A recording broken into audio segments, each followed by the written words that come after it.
Get by somewhere from welcome back to a brand new video. Let's get right into it. So Devin Haney versus Liam Paro. It's a fight that could be happening, and it's a horrible, bad, horrible idea for Devin Haney. Let me tell you why. Let me give you a quick summary of Liam Paro if you know him. Liam Paro just fought Matias, the boogeyman of 140, the former boogeyman of 140. Matias was known of his knockout power. Deadass, Matias literally killed somebody in the ring, which is crazy. And the one loss he did have, he avenged by knocking that motherfucker out in the next fight. So he was the boogeyman 140 until Liam Paro, this motherfucker here, came into Puerto Rico, Matias' home turf, and beat him by decision and by easily. He kind of outclassed him. I'm gonna be honest. So now they're planning to do Devin Haney versus Liam Paro, and I think it's a horrible idea. Because I think Liam Paro wins this fight. I really do think this is a bad idea because I think Liam Paro wins this fight. Liam Paro just got through probably fighting this hardest hitter of 140. Think about that. And out striking him and out fucking doing him and out boxing him. So what do you think is going to happen with Devin Haney? Devin Haney, as we all know, just fought in April, right? And the way he lost was horrible. So there's going to be a couple reasons. Number one, Devin Haney got knocked out how many times? Knocked down, I mean?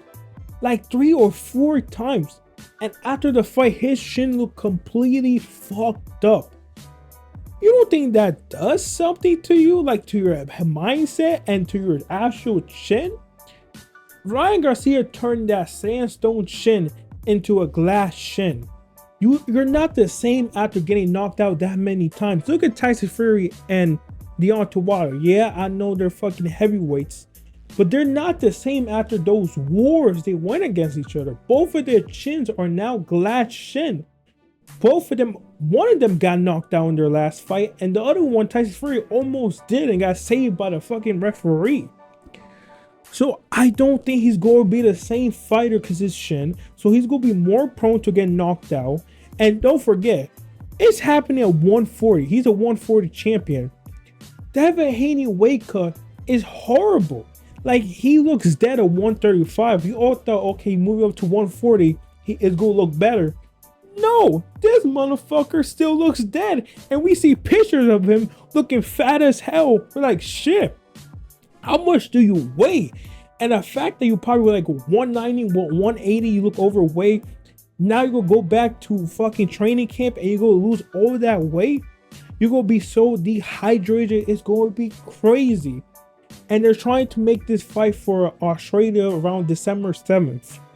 Again, horrible idea. You got knocked out. You're trying to go back to 140, which I don't advise to do. I say go to 147, but he's gonna go back to 140, and in the back of his mind, he's gonna be like, yo, what if I get knocked out again like I got knocked out by Ryan Garcia?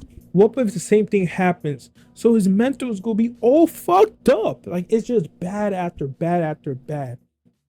And also, what happens to Santa Martin? If you don't know who the world champions are at 140, it's Santa Martin, who has Devin Haney belt, WBC. Because don't forget, he's in recess since he lost. He should not have the belt, but since he lost, he's inactive.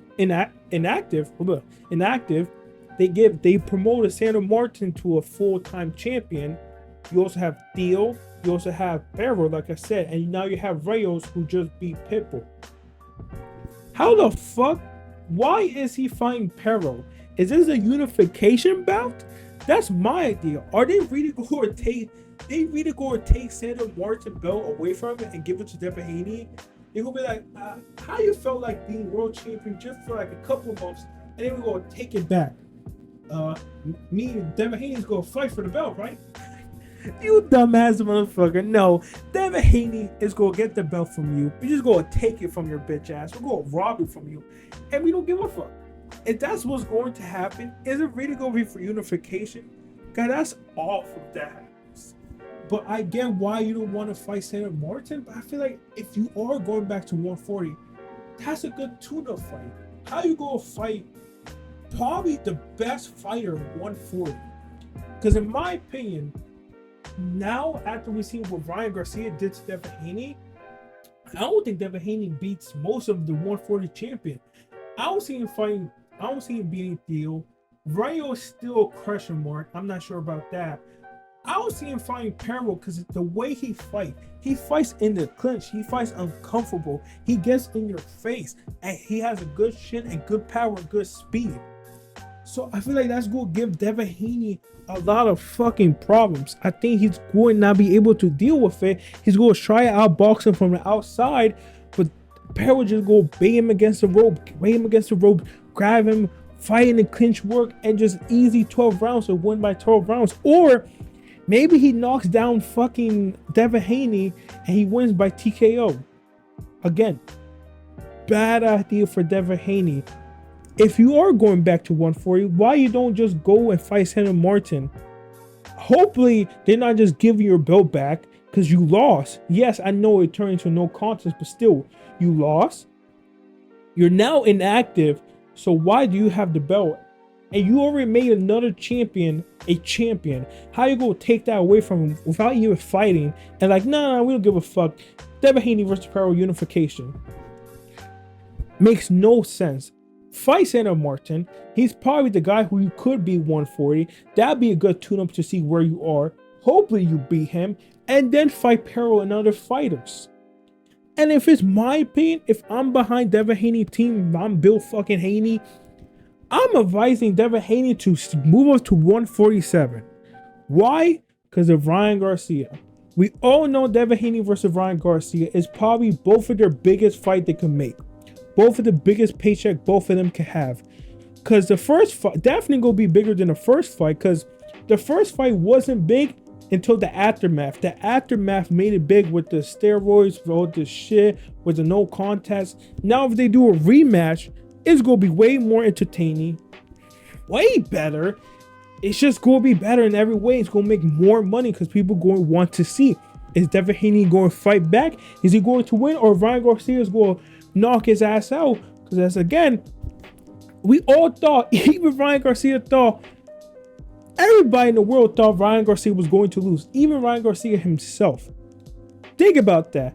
Everybody in the world, even Ryan Garcia himself, thought he was going to lose. But he didn't. He won. The second fight will be even bigger because now people will be like, shit, we're most likely going to see a knockout. They're going to be talking shit. The build-up is going to be amazing. We're going to see fucking cocaine ass fucking Ryan Garcia being crazy. We're going to see Devin Haney talking shit.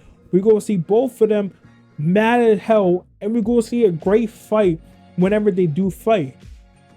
But it's not going to happen 140. So why are you going back to 140? Wouldn't it be better to move to 147? Because Ryan Garcia already said, I'm not moving down to 145. I mean 140. The best I could do is 145. That's why I meant. He said he can't move down to 140. It's impossible. He's too big for that weight. So if they do fight, it's either going to be a cash weight or 147. Why not fight at 147? Prepare for Ryan Garcia because that's the most money you're going to make. Prepare for him. Fight a tune-up. Test for him. Get a good feeling for this weight class. So when Ryan Garcia does come, it's going to be your second or third fight 147. And you're going to be ready and you will already feel other 147 power. Because don't you want to beat him? Like you... Excuse me. 100% they're going to fight each other. It makes the most sense. Both of them together makes the most amount for each of them. No other fight except you do Ryan Garcia versus Boots at 147 is going to make that much. Even with Boots, Devin Haney versus Ryan Garcia probably still makes more money. So if you want the money, you make that fight. And if you want to win Devin Haney, now you get your ass kicked. Still going back to 140 after your chin became glass, and now dehydrating yourself to 140 and then jump you up to 147 when Ryan Garcia comes back is a horrible idea. Again, if I'm Devin Haney team, I'm saying, yo, if you want to fight Ryan Garcia, move up to 147. Prepare yourself for Ryan Garcia. gets 1 or 2 fights, get comfortable with the 147 weight and with the 147 power, and maybe you won't have a glass shin, and maybe you have an okay chin, and maybe you can beat Ryan Garcia. Also, a big speculation that this reason this fight is happening is that Haney versus Paro doesn't have a dehydration clause. We don't know if that. First of all, we don't know if Devin Haney versus Ryan Garcia did have, or I don't know. I'm not sure if it had a rehydration clause. I don't think it did. So Devin Haney versus Paro having no rehydration clause doesn't really benefit anybody. I mean, I guess it's kind of benefit Devin Haney, but again, I'm pretty sure Ryan Garcia versus Devin Haney did not have rehydration clause since Ryan Garcia missed weight. So I don't think it matters. It could be one of the reasons because Devin Haney, we all know we all saw pictures of his big ass. He weighs probably around 180 or even 190. I don't think he weighs 200, but he's a big boy. When he gets overweight, we've seen him. He's a big boy. So like I said, I think this is a bad idea for Devin Haney. I think if Devin Haney does fight Paro, I think Paro wins that fight. I think the way he boxes weird. He fights unorthodox. The style of his is not going to match well for Ryan Garcia. I mean, for Devin Haney. And if he still has that bow and arrow jab, where he's literally jab and hands flow, he's going to get knocked out. Like if he still has that bow and arrow jab, he's going to get knocked out. So I do not see that fight happening. I mean, if it does, I mean, they have the day already, so it could be happening. If it's for unification, that's wild. You just take another man champion after promoting him, and Devin Haney, like, that's just showing so much bias. You lose, you don't get your belt stripped, you be inactive, make another guy the full-time champion, then you take it away from him and make Devin Haney the champion again. It's wild. But like I said, I would like to see this fight. It will be an entertaining fight. I do see Paro winning. It's a risky fight. You gotta give it to Devin Haney. I think Devin Haney loses this, but it's a risky fight. I like that he's still taking risk. I like this fight for him. But in my opinion, if I'm Devin Haney, you're not gonna fight your hometown. It's gonna look like it's gonna be in Paro hometown. It's gonna be Australia, December 7th. If I'm Devin Haney team, I'm like, yo, move to 147, prepare for Ryan, prepare for the biggest pay that you're about to get. And yeah, that's my opinion. But anyways, it's just a game theory, a boxing theory. What do you think should happen? Who do you think Ryan Garcia, Devin Haney should fight next? Out of everybody at 140, I think this is his best fight. I feel like him versus, I feel like him versus Teofimo should already be happening. Teofimo is just keep fighting bums. We need to fight. We need to see a good fight. I don't know why we're not having Teofimo versus Tank, honestly. Because Tank, also, little side before I end the video, Tank is apparently going to fight Ryo. It's going to be interesting if Tank wins. Does he stays at 140? Do we see Tank versus Devin Haney? Yes, most likely Tank kills Devin Haney. But still, Teofimo, fight somebody. Anyways, sweet dreams.